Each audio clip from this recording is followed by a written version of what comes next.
Due to the explicit content, viewer discretion is advised.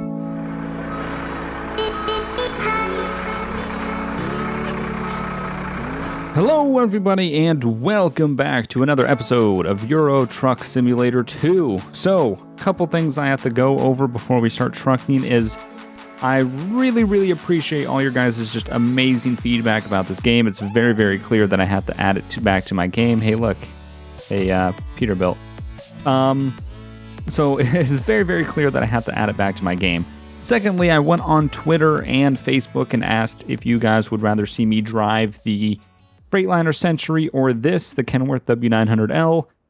Personally, my favorite truck is the Freightliner Century. Jeff did it in one of his return to ETS2 videos, so a lot of people were saying, well, since Jeff did that, why don't you do this one? Personally, the Freightliner Century is my favorite truck, but the W900L, I mean, so many more people, it blew the Century out of the water. So I'm here, back in the J&B Trucking W900L, pulling a J&B Trucking 53-foot trailer. We already have a job lined up. We are hauling 13 tons of ice cream to Stockgen, that place, easily. It's going to be 785 kilometers. Should take us about 12 in-game hours, so it's going to be quite a long trip. But I do have a lot to go over while we are driving. So, let's go ahead and... one of the biggest things, as you can probably tell, I have my save back. And I will go over how I got that in a minute. But let's go ahead and try to get out of this yard and get out of the city so we can get a little better FPS. If I did this correctly, also, you guys should not see the FPS counter at the top anymore. I don't know if you guys cared if you saw it or not, but it's bad. I'm getting 20 right now, so it's not great FPS. Also, this is a modded truck, so that will happen when I look through the cab. So last time I used this truck, the ETS2 did not have the seat adjustment. So I actually had to use an entire mod just to make it so the seat was in the right position, and then I couldn't move it. Now that ETS2 has a seat position in the game, I can actually move it to a spot where I prefer it. So I'm sitting up a little bit higher. I'm not a really tall person. I'm 6 feet. I'm not crazy tall, but I do like to sit up straight when I drive vehicles, as straight and as high as I can. I just think that when you do that, you kind of have better visibility and, stuff like that. So I tried to sit up as high as I could in this truck without making it ridiculous. The only problem with that is then this happens when I look out. So there's going to be no sticking the head out of the window in this truck. Simple, just mirrors. I also moved the seat back a little bit so I can get full view of that left-hand mirror. Oops, was not paying attention. Look at that guy. Fucking dick. We had the right of way, as far as I know.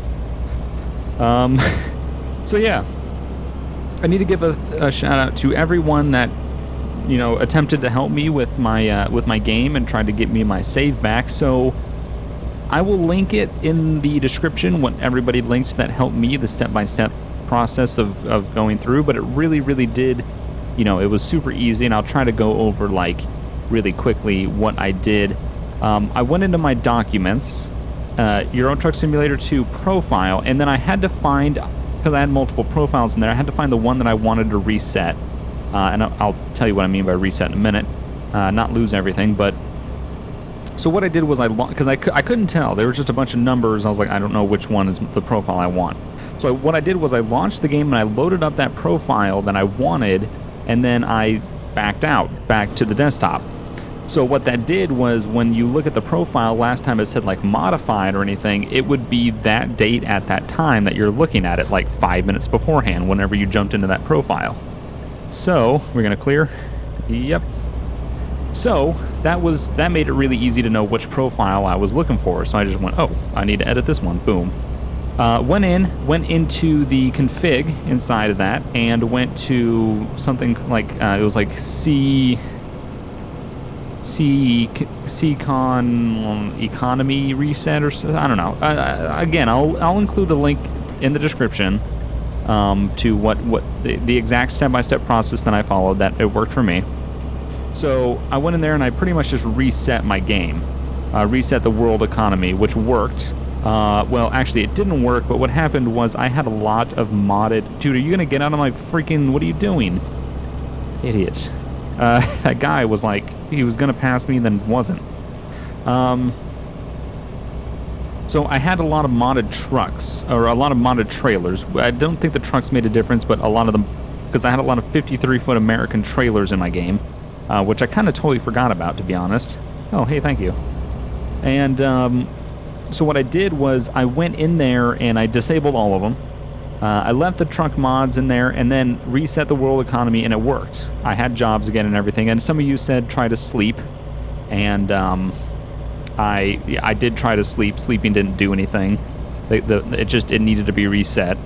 So I went in there and then I went in and just the only modded trailer I have is the one I'm currently hauling, the 53-foot J&B truck and reefer. That's the only one I selected, and the world still works. So it is the way, you know, it is what it is. It works. I'm totally okay with it. The Kenworth, you know, W900 works. This is just hey, look, there's the Peterbilt. There's the other truck. Some of you wanted me to drive that. I will end up driving that at one point again. Don't worry about it. But as of right now, I'm just going to drive the Kenworth. So what we're gonna, actually Kenworth spawns a lot. Jeez. But yeah, so what we are going to do is we're just going to kind of get back into the normal, you know, J&B trucking, you know, for a little bit, and get back into just playing ETS2 again, pretty much, and just putting that back up on my channel. So I know you guys will enjoy it. You guys, huge response to ETS2 again, which was really nice. I mean, I wanted to get back into it. I'm just glad that you guys are receptive to it as well. Coming around this corner real quick. Yeah, a couple comments. I think somebody said something about like, oh, this video is really disappointing, like you should be more immersed about the game instead of just talking about a bunch of other stuff. Honestly, don't even know how to respond to that, because okay, I'll talk about the game. Just got overpassed. Sitting at 70 kilometers. Downshifting. Or upshifting. Upshifted. I'm going to downshift.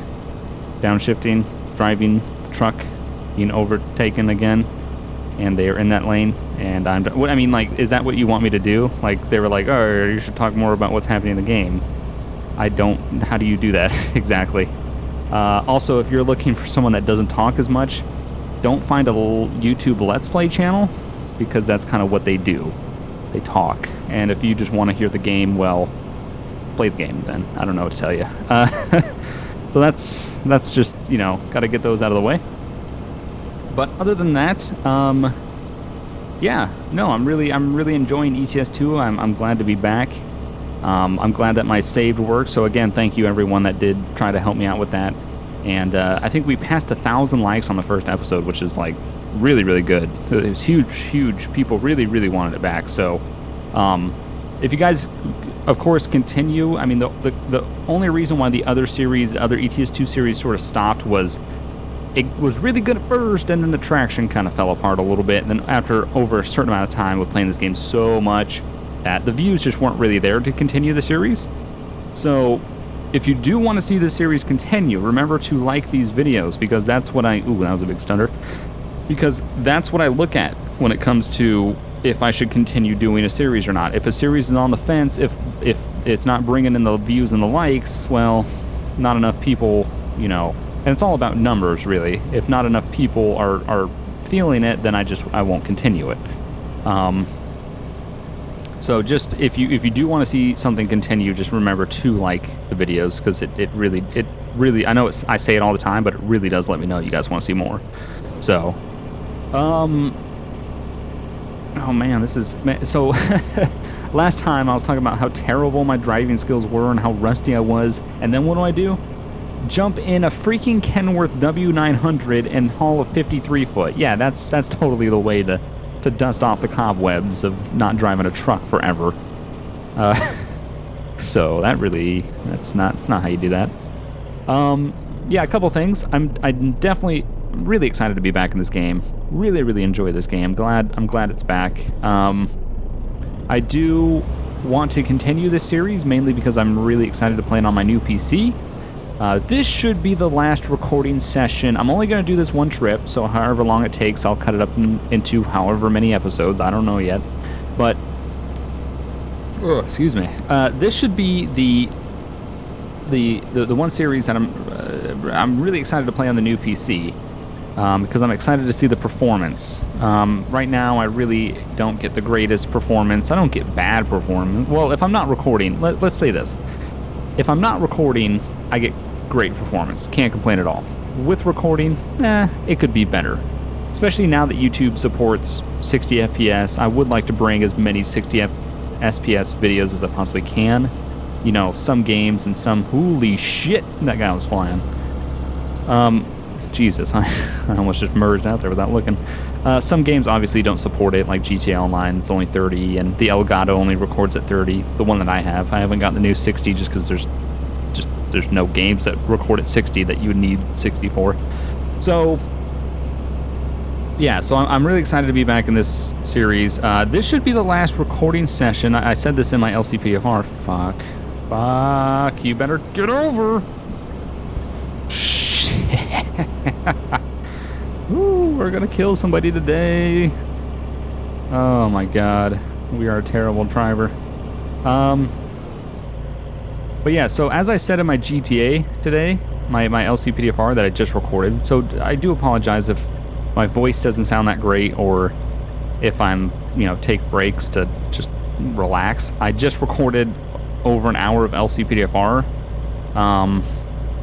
But as I said in my LCPDFR, which you haven't seen yet, but you will shortly, that with the new, I don't even remember what I was going to say, something about the new PC, I don't know. When you're building a PC, I mentioned in the last ETS2, you could build a PC for $500 to $800 and have it be decent and have it run games and have no problems. And I'll stand by that because you totally can. Looking at prices of PCs and stuff like that, you totally can build a PC for relatively cheap.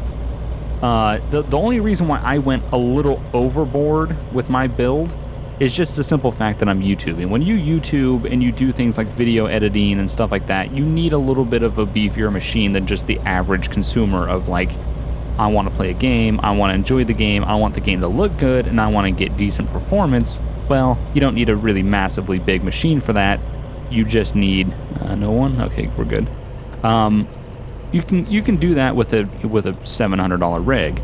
I want a little bit more than that, just because of the simple fact of, like I said, YouTubing. When you YouTube, it's way more intensive on the computer. It's pretty much, it cuts your frame. I don't want to say it cuts your frames in half, but it cuts it by a good 25 to 35%. So that's a big hit. So if you have the ability to overdo it, and you do YouTube, like legitimate YouTube, like, I don't want to classify legitimate YouTube, but I mean, like, if you really, really want to get into YouTubing, spend that little bit of extra money and because that PC, and build it. Trust me, build it. Do not buy a PC. I bought my Dell, which I'm currently using. I bought my Dell because I wanted a computer to play LCPDFR. Never, ever, ever did I even think about YouTubing when I bought that. I knew YouTube existed. I watched a couple YouTubers, but really, I just never thought that I would be a YouTuber. I just wanted to play LCPDFR. So I just bought a PC because I didn't know much about PCs, and it was just easier that way. But this time around, building a PC, parts, first of all, the fact that you can pick everything. Obviously, you're going to have some compatibility issues, but there's a lot of websites out there. I think even PC Parts Picker will help you with compatibility if you want to pick things out, like what will be compatible with each other. But you can build a PC, and it's about half the price of what you would pay if you just bought one with the same specs. Definitely worth building. There's a lot of places where, like I said, you can check compatibility. You can check, there's even places that will build them for you if you buy the parts separately. So I highly recommend that. But yeah, so what? Did I get a speeding ticket? Yeah, damn it. But yeah, so enough about PCs. We are going to continue. Let's do a little update on where we're at. We're about 550 kilometers out. Speeding ticket again. Jesus. All right, fine. All right, so we're about 545 kilometers out. Going to take us about 8 hours and 45 in-game minutes. We should be pulling in there somewhat about 9 p.m. in game, so a little bit late.